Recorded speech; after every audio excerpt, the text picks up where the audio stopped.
வெப்பத்தை தடுக்கிற ஒரு கூலிங் மிஷினா மாற ஆரம்பிக்குது. ஐடியா கேட்க சூப்பரா இருக்கு, ஆனா இதெல்லாம் செய்ய முடியுமா? இதை எப்படி பிராக்டிக்கலா செய்யறது? வாங்க அதுக்கான ஒரு ப்ளூ பிரிண்ட்டை இப்போ பார்க்கலாம். இதுக்கு 3 ஸ்டெப் தான், ரொம்ப சிம்பிள்.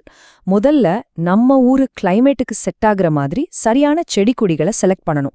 ரெண்டாவது, அதுக்கு தண்ணி ஊத்துறதுக்கு ஒரு ஸ்மார்ட்டான சிஸ்டம் உருவாக்கணும்.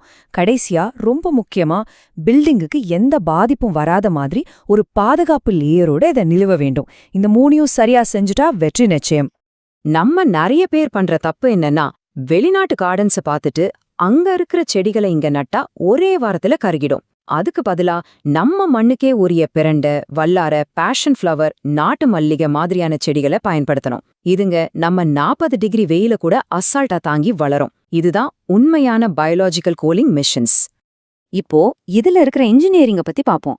தினமும் யாருங்க செடிக்கு தண்ணி ஊத்திட்டு இருக்க முடியும்? அதுக்காக குடிக்கிற தண்ணியும் வீணாக்க முடியாது இல்லையா? இதோட சீக்ரெட்டே வேஸ்ட் வாட்டரை ரீசைக்கிள் பண்ற ஒரு ஆட்டோமேட்டிக் சிஸ்டம்ல தான் இருக்கு. நம்ம ஏசி, பாத்ரூம்ல இருந்து வர தண்ணியை கலெக்ட் பண்ணி ஒரு சிம்பிளான ஃபில்டர்ல சுத்தம் செஞ்சு சொட்டு நீர் பாசனம் மூலமா செடிகளுக்கு கொடுக்குறோம். அதுலயே ஒரு சென்சார் வச்சிடுவோம். மண்ணு காஞ்சு போனா மட்டும் போதும், அதுவே தண்ணி ஊத்திக்கும். செம இல்ல? இது 100% ஆட்டோமேட்டிக். ஒரு சொட்டு தண்ணி கூட வீணாகாது. சரி, சோத்துல செடியெல்லாம் வளர்த்துட்டோம்.